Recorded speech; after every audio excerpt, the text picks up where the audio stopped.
Obama మీద Trump కసి పెంచుకున్నట్టుంది. ఎందుకంటే తనని అరెస్ట్ చేయించి కేసులు పెట్టించింది ఒబామానే, బైడెన్ కాదు. అతని మతిస్థిమితో అప్పటికే సరిగ్గా లేదన్నటువంటిది ట్రంప్ కొన్న ఫీడ్బ్యాక్. అందుకే ఒబామాను అరెస్ట్ చేయించడానికి ప్రతీకార రాజకీయం నడుస్తోంది. తాజాగా అమెరికా మాజీ అధ్యక్షుడు బరాక్ ఒబామా ఓ తెలుపు రంగు ఫోర్డ్ బ్రాంకో కారులో దూసుకెళ్తుంటే ఆయన పట్టుకునేందుకు ప్రస్తుత అధ్యక్షుడు ట్రంప్, ఉపాధ్యక్షుడు జేడీ వాన్స్ పోలీసులు కార్లలో చేయడం, ఒబామాను టార్గెట్ చేస్తూ ట్రంప్ పోస్ట్ చేసిన తాజా మీమ్ ఫోటో ఇది.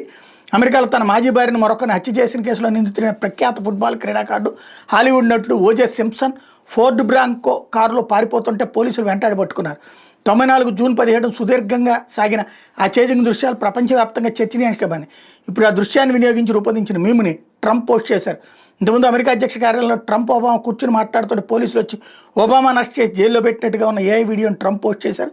త్వరలో ఒబామాను అరెస్ట్ చేసే అవకాశం ఉందని ట్రంప్ పోస్టులు అదే విషయం చెబుతున్నాయనే అభిప్రాయం వ్యక్తమవుతుంది. ట్రంప్ తొలిసారి అధ్యక్షుడిగా ఎన్నికైన 2016లో రష్యా సహకారం తీసుకున్నారన్న ఆరోపణలు వచ్చినాయి. అప్పట్లో ఒబామా ఆయన యంత్రాంగమే ఆ తప్పుడు ప్రచారానికి పాల్పడ్డారని, దీనికి ఆధారాలు ఉన్నాయని ఇటీవల అమెరికా జాతీయ నిఘా సంస్థ డైరెక్టర్ తులసి గబార్డ్ ప్రకటించినటువంటి నేపథ్యంలో ఈ సీన్ జరుగుతోంది.